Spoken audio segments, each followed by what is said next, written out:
Hey guys, welcome back to a new video of the Bury FC Creator Club career mode in FIFA 22 on episode 11 in total, and I believe episode 5 of this season, if I'm not wrong. But before we get into this video, let's say a massive thank you for support on the latest videos and streams. Last stream we absolutely blew off, or popped off, or whatever you want to call it. We actually gained over 10 subscribers in the stream, but then YouTube decided to remove some. But we are 3 subscribers at the time of recording. We are 3 subscribers off 150. Can we get it before March? That's the question.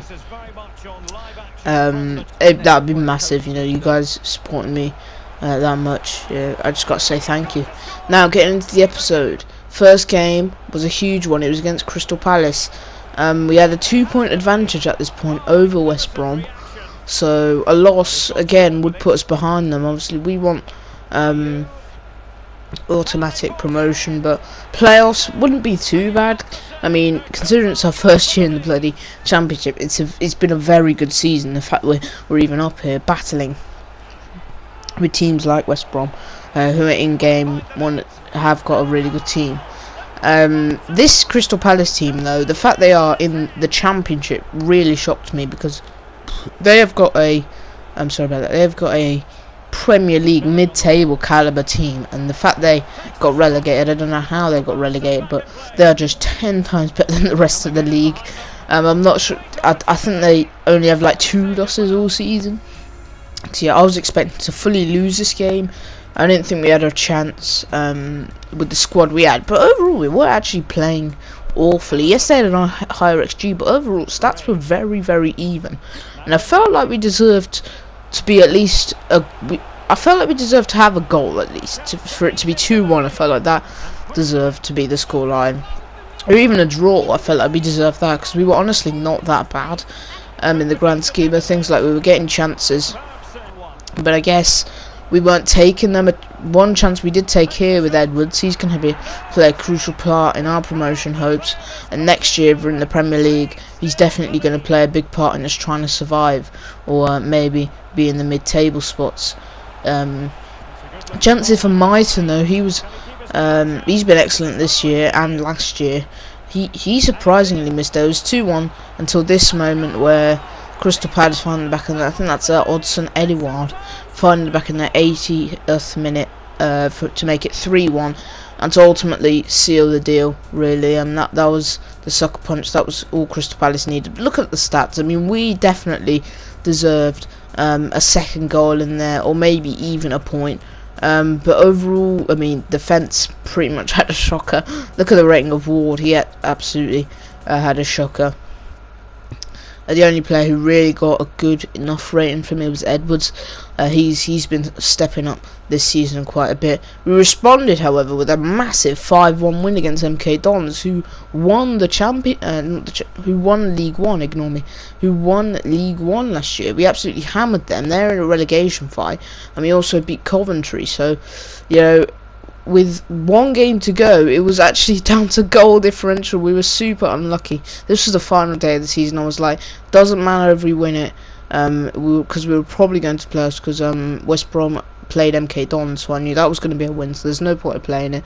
And yeah, I was right. So now we have to face 6th place Brentford in the playoff semi-finals, and the other side it was Norwich versus QPR. That's going to be very interesting. To see who makes it out of those two, because they finish 4th and 5th respectfully. We also promoted 2 of our youth talent in Edward Cox and Ethan Richardson, if I'm not wrong. I think that's his name. Edward Cox looks like a beast. Maybe if we send him out on loan next year and he grows enough, he could even replace Ward, but that all depends on if we go up next year. Or this year, I mean. And now the first leg score was 1-0 because we actually beat Brentford with an Alex Mighton winner on the first leg away at the Brentford Community Stadium. So it was sort of in our hands going to Gig Lane here. Obviously next year we are going to be improving the stadium quite a bit, because, well, you know, in the Premier League this is sort of the stadium Bournemouth would have to be honest. I think it's the same capacity as the Bournemouth Stadium, this one that we have right now. So I do want to upgrade it for the Premier League. Also, we're going to have a change of kits, which you guys should be excited about. Got to edit the numbers and the names, because you can barely see them on the back. I forgot to do it for Season 2, but yeah, we will have new kits as well, and a change of capacity in the stadium.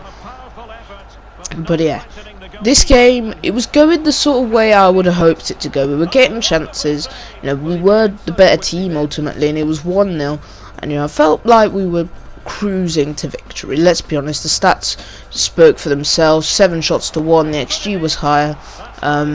We were just the better team, and we were having all the chances. There were barely any Brentford highlights. One Brentford highlight here came, and it was Wissa who put on Brentford level. A bit of a shock equaliser there, wasn't expected, but 61 minutes in, Brentford reminding us that this tie isn't over yet. 73rd minute here though, Oakley reminding Brentford it is over, as that goal sealed the deal pretty much, and for us to go to the playoff final. A huge goal there. Oakley's been incredible.